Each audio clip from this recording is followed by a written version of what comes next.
please give an energetic and warm welcome to the one and only Ankur Warikoo sir.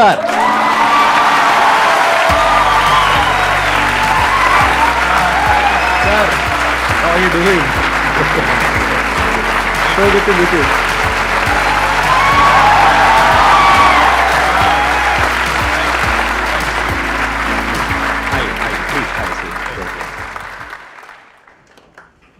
अक्सर जब airport पे या कभी भी बाहर मॉल पे लोग आते हैं और बहुत विनम्रता से बोलते हैं कि सर आपको वीडियोस पे देखा है बट आप बिल्कुल वैसे ही दिख रहे हैं जैसे वीडियोस पे दिखते हैं, तो आज मुझे पता चला कि उनका एहसास कैसा होता है, क्योंकि मैं इतने सालों से आपके वीडियोस देखता आ रहा हूँ एंड कभी भी यकीन नहीं था कि आपके सामने बैठूंगा. So thank you so much for having me. Sir, it's my pleasure and my honour. And Ankur ji जो बोलते हैं इनमें और औरों में डिफरेंस ये है कि ये अपने एक्सपीरियंस के बेस पे बोलते हैं. एक तो इन्होंने एमबीए किया हुआ है आईएसबी से, if I am not wrong. उसके अलावा इनको कॉर्पोरेट वर्ल्ड का भी एक्सपीरियंस है, उसके अलावा इनको एंटरप्रेन्योरशिप का भी एक्सपीरियंस है. आई एम थिंकिंग कि आज का जो हम टॉपिक है अपने सेशन का वो रखें एंटरप्रेन्योरशिप. बिल्कुल, जैसे आपका वही बैकग्राउंड है, वही पूरा एक्सपीरियंस है. कितने चाहते हैं कि आज का जो टॉपिक है वो बिजनेस होना चाहिए, एंटरप्रेन्योरशिप होना चाहिए? ऑलमोस्ट सब चाहते हैं. Thank you very much sir, both of you. मैं एक्साइटेड तो थी, लेकिन अंकुर सर का नाम सुनकर ट्रिपल एक्साइटमेंट हो गई है. Thank you so much. And sir my question is around focus. आप दोनों से ही क्वेश्चन है. लाइक जैसे अभी क्या है, एक जॉब चल रहा है, एक डिजिटल बिजनेस चल रहा है और एक स्टार्टअप आइडिया चल रहा है बैकग्राउंड में, और अपना यूट्यूब जर्नी भी स्टार्ट करने का चल रहा है. तो फोकस और एनर्जी कहाँ डालें, क्योंकि 5 साल बाद हो सकता है ये पैरामीटर्स चेंज हो जाए. तो कैसे आइडेंटिफाई करें कि कहाँ पर फोकस रखना चाहिए लाइफ में, मतलब किस टाइम पे? एक बार वोटिंग कर ले फटाफट से. क्या कितने चाहते हैं इस क्वेश्चन का आंसर दिया जाए? मैं अपने तजुर्बे से ही आंसर दे पाऊंगा. मेरे हिसाब से फोकस की 3 बहुत इंपॉर्टेंट पहलू होते हैं. नंबर 1, हम अक्सर ये बोलते हैं कि मैं जिस चीज़ पे फोकस करूं उस सवाल का जवाब मुझे पहले पता होना चाहिए. मुझे ऐसा लगता है कि उस सवाल का जवाब आपको उस चीज़ को करने के बाद पता चलता है. जब आप ये सारी चीज़ें कर लेंगे अपने जॉब में, अपने यूट्यूब चैनल पे, अपने एग्जिस्टिंग बिजनेस पे, स्टार्टअप आइडियाज़ पे, जब आप वो पूरा प्रोसेस कर लेंगे तब आपको पता चलेगा यार इस चीज़ पे फोकस करके ना ज़्यादा आउटकम निकल रहा है, इस चीज़ पे इतना वक्त डाल के मुझे और ज़्यादा उसमें एक आउटकम पता चल रहा है. So this is where I should focus. But it is also not possible. 24 घंटे ही हैं तो वक्त तो उतना ही है, कैसे डालेंगे? इसमें मेरा जो तजुर्बा है, and this really works for me, अपने दिन की शुरुआत आपको उन चीज़ों से करनी होंगी जिससे आपको एनर्जी मिलती है. ये दूसरी चीज़ है. वो चीज़ें करनी है जब भी ज़रूरत हो जिससे आपको एनर्जी मिलेगी, ताकि आप उस चीज़ों पे एनर्जी खर्च पाए. तीसरा, वेरी इंपॉर्टेंट, आपको अपने दिन को ऐसे नहीं बिताना है कि यार ये वक्त ना फ्री है, क्योंकि वक्त फ्री नहीं होता है. वक्त का एक बहुत बहुत इंपॉर्टेंट खर्चा होता है जो हमें बहुत बाद में ही पता चलता है. तो what I do, and it worked really well, 8वीं या 9वीं कक्षा में मैंने अपने वक्त को नोट करना शुरू किया कि मैं हर एक घंटा अपनी जिंदगी का किस चीज पे बिताता हूं, और at the end of the day क्या उस खर्चे पे मैं खुश महसूस करता हूं या नहीं. And I did that till I was 26. तो करीब 13 साल तक हर एक घंटा मेरी जिंदगी का रिकॉर्डेड था. मैं एक नोटबुक पे लिखता था. अनफॉर्चुनेटली उस नोटबुक को दीमक ने खा लिया. तो मैं पूछने ही वाला था, मैंने कहा वो नोटबुक है क्या आपके पास में? दीमक नहीं खा लिया, बट थैंकफुली जब मैं आईएसबी गया था तो मैं नोटबुक से एक्सेल शीट पे मूव हो गया. तो वो एक्सेल शीट है मेरे पास. तो अगर आप में से कोई भी मुझसे ये पूछेगा कि 2005 में 27 मई को 7 बजे शाम को आप क्या कर रहे थे, मुझे एग्जैक्टली पता है. आपको ना अपनी वक्त की कद्र महसूस होनी शुरू होती है कि आपका वक्त जाता कहाँ है, क्यों जाता है, और उसकी वजह से आपको कैसा महसूस होता है. अक्सर ना, और मैं बहुत सारे लोगों से पूछता हूं, आपको क्या लगता है कि आप, चलिए मैं आज आप सबसे ही पूछता हूं, आपको क्या लगता है कि आप अपने फोन पे रोज कितना वक्त बिताते हैं? किसको इस सवाल का बिल्कुल एक्यूरेट आंसर पता है? मिनटों में नहीं, घंटों में ले लेते हैं. अपने फोन पे आप कितना वक्त बिताते हैं? 20% लोग. ठीक है, बाकी लोगों को पता नहीं है कि बोलना नहीं चाहते, पता ही नहीं है. राइट? आई गारंटी यू कि अगर मैं आपसे बोलूंगा ना कि एस्टिमेट करिए, तो आप लोग बोलेंगे 2 घंटा 3 घंटा. वाकई में नंबर कितना होगा? 8. हाँ, मतलब लोग 10 तो ऐसे बोल रहे हैं से लाइक 10 घंटे तो ले लो sir. And that is what happens. हमें लगता है यार रील ही तो है, 60 सेकेंड्स चलते रहे, पता चला 1 घंटा बीत गया, 2 घंटे बीत गए. फिर हम बोले यार वक्त ही नहीं था, मतलब फोकस ही नहीं कर पा रहे हैं, वो काम भी करना था वो भी नहीं हुआ, मम्मी भी डांट रही है, खाना भी नहीं खाया है. तो अपने वक्त की कदर करनी जरूरी है. These 3 things. Do not think कि फोकस पहले आना चाहिए, काम करने के बाद पता चलेगा कि कहाँ फोकस करना है. दूसरा, किसी भी चीज़ को एनर्जी देने से पहले अपने खुद को एनर्जी दीजिए, और तीसरा अपने वक्त की ऐसी कदर करिए कि आप एक्यूरेटली जानते हैं कि आप अपना वक्त कहाँ बिता रहे हैं, क्यों बिता रहे हैं, उसकी वजह से आपको कैसा महसूस होता है। जब आप ये करेंगे ना, और सिर्फ 10 दिन करिए, I guarantee you will be a change person.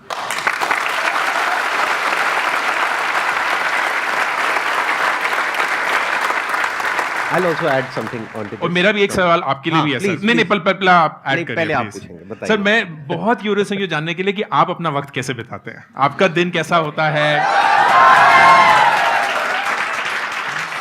कितने लोग हैं जो इस सवाल का जवाब चाहते हैं, हाथ उठाइए।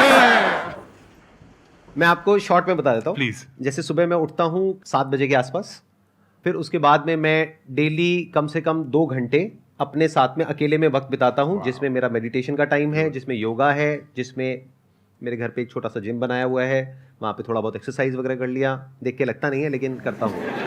ऐसे भी कुछ लोग होते हैं, जरूरी नहीं है हर एक की बॉडी बन जाए जिम करने के बाद। अरे पहले से बढ़िया हो गया। Thank you sir. ऐसे ही जैसे सुबह का 2 घंटा है, ऐसे इवनिंग में मेरा 2 घंटा होता है, जिसमें मैं अकेले में बैठता हूँ, या तो कुछ कंटेम्पलेशन करता हूँ।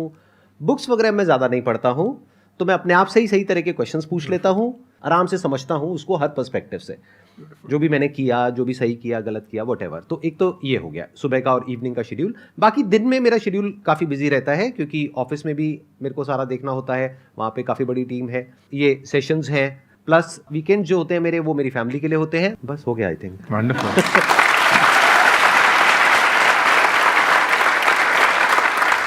The observation which is so important कि आप सर सोते हैं कितनी देर है करीब करीब? मैं सोता हूँ 8 घंटे। 24 में से 8 16 घंटे बचे, उस 16 में से 4 घंटे ये अपने लिए रखते हैं। दिन का 25% संदीप जी सिर्फ अपने लिए रखते हैं, किसी और के लिए नहीं। लेकिन बिकॉज ही डज दैट, उनके पास वो एनर्जी है कि वो हम सब लोगों के साथ वो बाकी का 75% इस एनर्जी के साथ देते हैं। That's the only way to do it. So brilliant. Thank you so much. आपने जो क्वेश्चन पूछा था कि मैं ये भी कर रही हूँ, वो भी कर रही हूँ, उसके अलावा और भी नए नए आइडियाज़ आ जाते हैं, अब उस पर भी काम करना है, तो दिन में टाइम तो लिमिटेड है, तो हम इतनी सारी चीज़ें कैसे करें? तो पहले तो प्रायोरिटाइज कर लीजिए कि अगर 4 चीज़ें आप एक साथ में कर रहे हैं, तो उसमें नंबर 1 पे क्या है, नंबर 2 पे क्या है, नंबर 3 पे क्या है, नंबर 4 पे क्या है। और जैसे सर ने कहा कि जब तक आप उसको प्रैक्टिकली करोगे नहीं, तब तक समझ नहीं आएगा कि एक्चुअल में कहाँ पे फोकस करना है, कहाँ पे नहीं करना है। जब आप उन चारों चीज़ों को ट्राई करोगे तब आपको क्लियर होगा। हो सकता है जो अभी नंबर 3 पे है वो आपको लगे नंबर 1 पे आ गया है, और जो नंबर 1 पे है वो नंबर 4 पे चला गया है। ऐसा होता है लाइफ में बहुत बार। नंबर 2, आप क्या कर सकते हैं कि अगर मानिए आप 2 या 3 काम एक साथ भी कर रहे हैं, जैसे मैं कर रहा हूं, I do a lot of multitasking life में, मानिए एट अ टाइम आप 2-3 चीजें एक साथ भी कर रहे हैं, तो try to connect the dots. उसको ये रखिए अपने माइंड में, एक बड़ी विजन रखिए, उस बड़ी विजन से इन सब कामों को कनेक्ट कर दीजिए। That is the way in which you can create order in your mind. यही एक बहुत बड़ी क्वालिटी होती है उन लोगों में जो कुछ बड़ा कर जाते हैं या एक्चुअल में लाइफ में सक्सेसफुल होते हैं। वो जो नहीं हो पाते हैं, वो क्या है, वो हर एक अलग अलग काम को अलग अलग समझते हैं। अलग अलग कुछ भी नहीं है, सब कुछ एक दूसरे से जुड़ा हुआ है। तो वो जोड़ आपको ढूंढना है कि जो आप कर रहे हो उसका कनेक्शन आपस में कैसे बन रहा है। ब्लॉक्स की तरह देखो, जो भी आप अलग अलग काम कर रहे हो उसको, पहला एक काम किया वो एक ब्लॉक हो गया, फिर अब एक दूसरा ब्लॉक हो गया, फिर तीसरा ब्लॉक हो गया। धीरे धीरे सीढ़ियां बनती चली जा रही है, आप इसके ऊपर चढ़ते चले जा रहे हो और आगे बढ़ते चले जा रहे हो। तो इस तरह से अगर सोचोगे लाइफ में, तो धीरे धीरे जो भी आप करोगे, फिर चाहे वहां पर सक्सेसफुल हुए हो चाहे फेल हुए हो, कुछ भी वेस्ट नहीं जाएगा, क्योंकि सब कुछ कनेक्ट हो जाएगा उस बड़ी विजन से। और एक दिन आप देखोगे कि वो सब कनेक्ट होकर के कुछ बड़ा कमाल का हो रहा है। Absolutely wonderful. सर मेरा क्वेश्चन ये है कि कोई ऐसा बिजनेस जो जीरो इन्वेस्टमेंट से शुरू हो, छोटे लेवल से शुरू हो और बहुत बड़े लेवल तक जा सके आज के टाइम को देखते हुए। अगर आप चाहते हैं कि भैया जीरो इन्वेस्टमेंट के साथ हमारा एक बिजनेस शुरू हो जाए, फिर हम लाखों करोड़ों रुपए कमाएं, that's actually the wrong start. क्योंकि आप वेट कर रहे हैं कि आपको पहले एक ऐसा आइडिया मिलेगा, फिर उसके बाद मैं मेहनत करना शुरू करूंगा, उसको समझने की कोशिश करूंगा, उसको अपने तजुर्बे से बड़ा बनाने की कोशिश करूंगा। That's the wrong start. मेरे हिसाब से सबसे पहले अपने आप से ये पूछिए कि कौन सी ऐसी चीज़ है जिसको मैं इतने अच्छे से करता हूं कि लोग मुझसे पूछते हैं, यार मुझे तो बड़ा मुश्किल लगता है ये, लेकिन तुम बड़ी आसानी से कर लेते हो। वो चीज़ ना आपके तजुर्बे, आपके एक्सपीरियंस, आपकी फितरत से सबसे क्लोज है, and that may be your super power. उस चीज़ में आपको घुस जाना है, और उसमें सिर्फ वक्त लगेगा दोस्त, 6 महीने, 12 महीने, 1 साल, 2 साल। वो एक ऐसे मकाम पे पहुंच जाएगा जहां इस सवाल की आपको जरूरत ही महसूस नहीं होगी, क्योंकि वो इन्वेस्टमेंट आप डाल चुके होंगे। उसके बाद शायद लोग आपको पैसे देने के लिए तैयार होंगे, बहुत सारे और लोग आप पे विश्वास करके आपको पैसे देने के लिए तैयार होंगे। तो एक एंटरप्रेन्योर के लिए कभी भी पैसा सबसे ज्यादा जरूरी चीज नहीं होता है। उन्हें पता है कि आइडिया, अपनी मेहनत, टीम, तजुर्बा, ठोकरें खाकर उससे सीख पाना, that is the only way to learn. और ये सब चीजों में वक्त लगता है दोस्त, वक्त लगेगा। तो जिंदगी में सही चीज पाने के लिए कभी भी जल्दबाजी मत करना। And this person right here is a living example of that.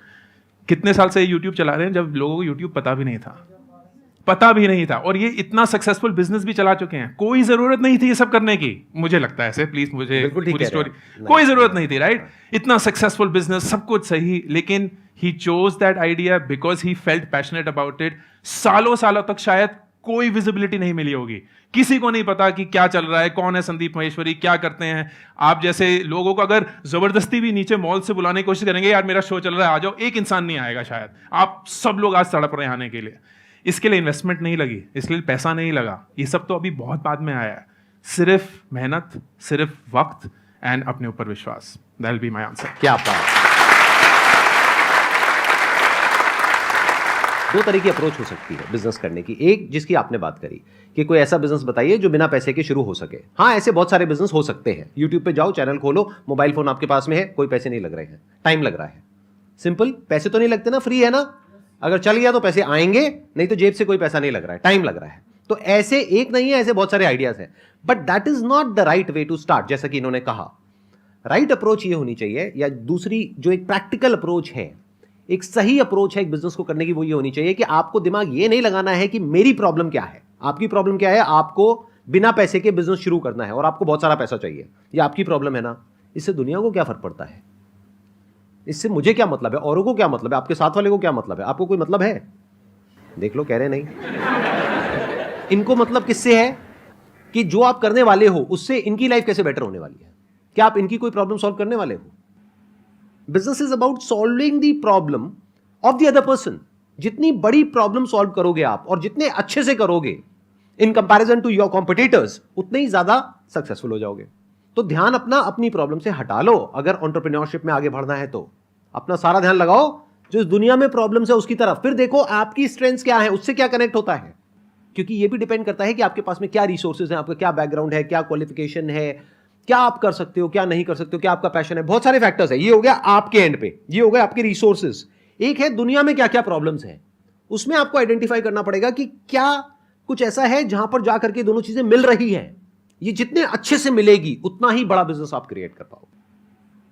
First of all, I would like to thank you, sir, for shortlisting me so early because my brother was trying from past 2 years and he was very jealous of me कि तुझे मिल गया, मुझे नहीं आने के लिए मिला। And that to sir को आपने invite किया because I'm reading your books from a very long time, Thank sir. you so much. My question is कि अगर हम business perspective से देखते हैं तो we set short term and long term goals and what if they failed? अगर आप नहीं कर पाए उन्हें पर्टिकुलर टाइम में अकॉम्प्लिश, तो आप क्या करेंगे? How you move forward? Because आपने ऑलरेडी एक बैड डिसीजन ले चुके हैं and it failed, so we enter into a panic situation कि आगे कैसे मूव फॉरवर्ड करें। मेरा एक गोल का डेफिनेशन है जो मैं अक्सर अपनी जिंदगी के लिए यूज करता हूँ। गोल में 2 पार्ट्स होते हैं। एक होता है कि डेस्टिनेशन, आप कहाँ पहुँचना चाहते हैं, और एक होता है वक्त कि कब तक पहुँचना चाहते हैं। अनफॉर्चुनेटली जब हम डिसाइड कर रहे होते हैं कि गोल क्या होना चाहिए, हमें नहीं पता होता। डेस्टिनेशन अक्सर एक अरमान होता है, हम यहाँ पहुंचना चाहते हैं। जैसे हम बोलते हैं कि 25 तक ना अपनी गाड़ी होनी चाहिए, 30 तक अपना घर होना चाहिए, और उसको फिर हम एक गोल बना देते हैं। क्यों? क्योंकि वो हमारी एक इच्छा था, हमारा एक अरमान था, एंड फिर हम जबरदस्ती उसमें ना एक वक्त की पाबंदी डाल देते हैं, 25 तक होना चाहिए। ऐसा नहीं है कि अगर 27 में आपकी गाड़ी आ गई तो आप फेलियर हैं। ऐसा नहीं है कि आपने 30 तक अपना घर पाने की कोशिश करी, लेकिन अगर 31 में घर मिला तो आप बोले यार जिंदगी में कुछ किया ही नहीं, ये तो बर्बाद ही हो गए। Nothing of that is true. लेकिन हम जबरदस्ती अपने ऊपर एक डेस्टिनेशन और एक वक्त डालते हैं। This is not at least how I would think about that. मेरे लिए सबसे ज्यादा जरूरी ये है कि you have to be impatient with action. इसका मतलब जो भी आपको करना है, जो आपको पता है कि आपको करना है, उसके लिए आप एकदम बेसब्री से काम करेंगे। इट विल बी लाइक मुझे पता है कि ये आज मुझे करना है तो मैं ये करके ही रहूंगा, ये कल तक नहीं टालूंगा क्योंकि ये मेरी इंपेशेंस है. But I am patient with results, कि इसको करने के बाद कितने वक्त बाद मुझे मेरा डेस्टिनेशन मिलेगा, उस पे मैं अपने आप को फोकस नहीं करूंगा. I will be impatient with what I have to do. अब इसके चलते यू विल रियलाइज गलतियां हो गई, लेकिन उन गलतियों को आप सुधार सकते हैं. क्यों? क्योंकि वक्त की कोई पाबंदी नहीं है. ऐसा नहीं है कि आपको आज ही वो फिक्स करना था, जीतना था. You have a really long way to go. अक्सर होता है, क्योंकि मैं बहुत वक्त बिताता हूं नौजवानों के साथ, एंड हर एक 20-year-old को लगता है कि वो बूढ़े हो चुके हैं. सर जिंदगी खत्म हो गई सर, कुछ नहीं किया है अभी तक जिंदगी में, लोग कितना आगे जा चुके हैं, मैं 20 साल की हूं और मुझे कोई आइडिया नहीं है कि जिंदगी में मुझे क्या करना है. 20 ऐसे लोगों को मैं पता क्या बोलता हूँ, जब मेरे को कोई ऐसे बोलता है मैं कहता हूँ मर गए हो क्या. एग्जैक्टली लाइक हम शायद हम उम्र है, मतलब मैं 42 इयर्स का हूं, and I can not even begin to tell you how young 42 is. Agreed.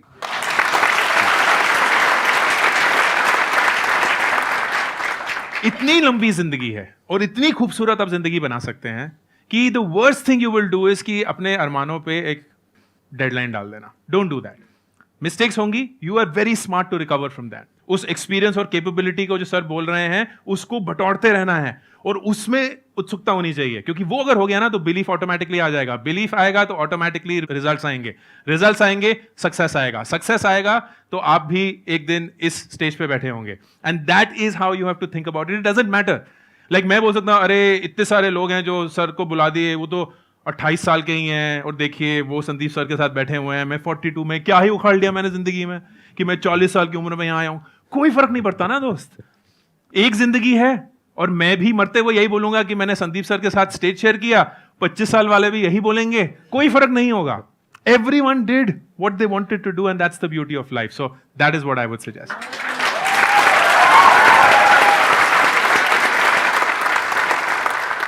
I am an entrepreneur from last 1 year. Now there are some very good days and some very bad days. एक में तो जब ऊपर चढ़ जाते हैं on cloud 9, और एक में जब cloud 9 पे होते हैं उतना ही गंदा गिरता है फिर अगले दिन अगर ना कुछ वर्क करे तो. How to stay level headed all this while? जब भी आप अपनी पूरी आइडेंटिटी को सिर्फ अपने काम पे टिका देते हैं ना, then it suddenly becomes too much to handle. And अक्सर founders, entrepreneurs, business people make this mistake कि काम ही पूरा वजूद है, बट नहीं है. लाइक आपका एक फैमिली है, आपका अपनी खुद की जिंदगी है, and you have your work. तो ये जो अप्स एंड डाउन्स हैं, अगर आप उसी को अपनी पूरी आइडेंटिटी, अपना पूरा मेजर ऑफ सक्सेस बना देंगे, then you will feel it even more than it actually is. So number 1, please identify कि आपकी जिंदगी इससे काफी बड़ी है and you have to give it that respect. Number 2, एक सपोर्ट सिस्टम रहना. सपोर्ट सिस्टम बहुत जरूरी है, चाहे आप ऊपर हो चाहे नीचे हो, क्योंकि सपोर्ट सिस्टम क्या करता है, वो आपको मेरे हिसाब से ग्राउंडेड और रियल रखता है. वो दोस्त जो आपको हमेशा आपके मुंह पे सच बोल सकें सबसे ज्यादा जरूरी है आपके लिए, क्योंकि जब आप हवा में उड़ने लगेंगे बोलेंगे दोस्त कुछ नहीं हुआ है, ऐसा कुछ नहीं उखाड़ा है तूने, वापस आ जा. जो लोग नीचे होंगे बोलेंगे यार you are far bigger than this, इससे तो बहुत बहुत मुश्किल दिन देखे हुए हैं, वापस आ जाएगा. But they are not telling you a lie, वो झूठ नहीं बोल रहे हैं आपसे, वो वाकई में आपसे सच बोल रहे हैं, and that is important for you to hear. तीसरा, जैसे मैंने मैम का एक आंसर दिया, जो सेंस ऑफ प्रोग्रेस है ना दोस्त, वो बहुत ही ऑब्जेक्टिव होगा. It's almost like maintaining a calendar. Calendar में आपको कभी भी ये नहीं पता चलता कि ये मीटिंग अच्छी हुई है कि बुरी हुई है. कैलेंडर में सिर्फ ये पता होता है कि आपको ये काम करने हैं दिन में, और वो ना अक्सर बहुत बोरिंग लगता है, बहुत पेनफुल लगता है. It's almost like a routine, एक रोबोट है, आप खड़े होंगे आप करेंगे. जैसे अगर आप, ये संदीप जी नहीं होते, ये कोई नॉर्मल इंसान होते, ये बोलते मैं दिन में सुबह उठ के 2 घंटा कुछ करता हूँ, फिर दिन में बहुत सारी मीटिंग्स करता हूँ, फिर शाम को आके 2 घंटे और कर देता हूँ, तो बोला यार तो बहुत ही बोरिंग इंसान है. कुछ है ही नहीं इनकी जिंदगी में. कुछ एक्साइटमेंट हो ना कि सुबह उठ के मैं ये करूंगा वो करूंगा, ये तो मतलब 2 घंटे मेरे पार्टी कर रहे हैं, ये कर रहे हैं, फिर मैं आप ये गाड़ियां आती हैं, फिर मैं गाड़ियों में से चलो आज मैं ये गाड़ी चलाऊंगा, आज मैं लंदन में ब्रेकफास्ट करूंगा.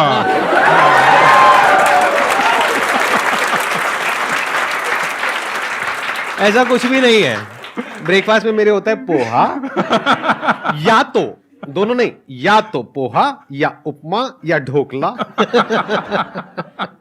या इडली या डोसा, बस। या हाँ या हाँ। So this is very important यार।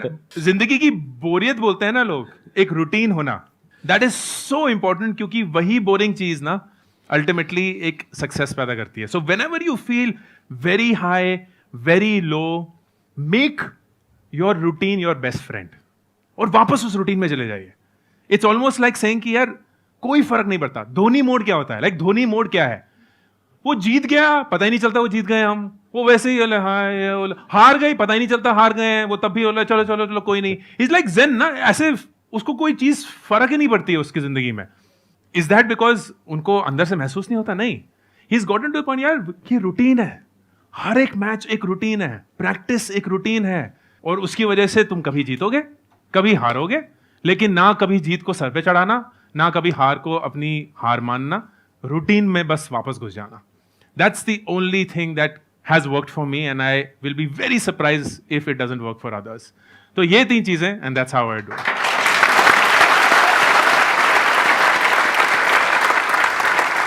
मैं थोड़ा सा ऐड कर सकता हूँ यहाँ पे? आप लोगों की परमिशन है? वैसे शो तो मेरा ही है। हाँ। देखिए, ये जो आपने क्वेश्चन पूछा है ना, ये सिर्फ बिजनेस में नहीं, ये लाइफ में भी आपको बहुत हेल्प करेगा अगर इसकी अंडरस्टैंडिंग आपको क्लियर होगी तो। बिजनेस को आपने अपने लिए चूज किया है ना, और जैसे ही आपने बिजनेस को चूज किया तो आपको पता होना चाहिए बिजनेस का मतलब ही अप एंड डाउन है, हाईज एंड लोज है। इसी को बिजनेस बोलते हैं। बिजनेस में फिक्स कुछ भी नहीं होता है। डेली अप डाउन होता है, वीकली अप डाउन होता है, मंथली अप डाउन होता है, ईयरली अप डाउन होता है, पूरी लाइफ में यही चलता है। तो अगर ये बात आपको पता है तो अप के साथ अप क्यों जाना है और डाउन के साथ डाउन क्यों होना है? बिल्कुल ऐसा है कि अगर आपको बहुत ही अच्छी लाइफ चाहिए, आपको बहुत ही स्टेबल लाइफ चाहिए, अगर रिलेशनशिप की बात करी जाए तो शादी क्यों कर रहे हो?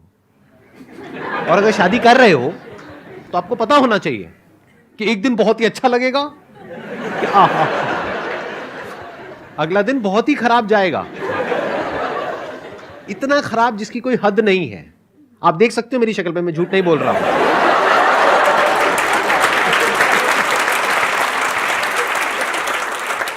तो अगर ये आपको पता है तो शादी के बाद भी आप खुश रह सकते हो। और अगर ये नहीं पता है और ये सोच करके शादी कर रहे हो कि मैं शादी करूंगा या करूंगी, उसके बाद में तो सब कुछ बहुत बढ़िया होगा, मेरे सारे दिन बड़े ही अच्छे होंगे, लाइफ बहुत ही स्टेबल होगी, अरे खाक।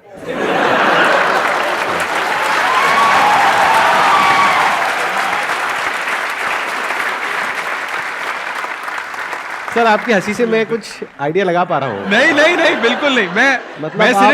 मैं सिर्फ आपका मैरिड, राइट? हाँ हाँ, I am married with 2 kids. हाँ। मैं सिर्फ आपका बुरे और अच्छे दिन का ब्रेकफास्ट विजुलाइज कर रहा था। बुरे दिन में क्या होता होगा और अच्छे दिन सर उसमें ब्रेक हट जाता है, सिर्फ फास्ट रह जाता है।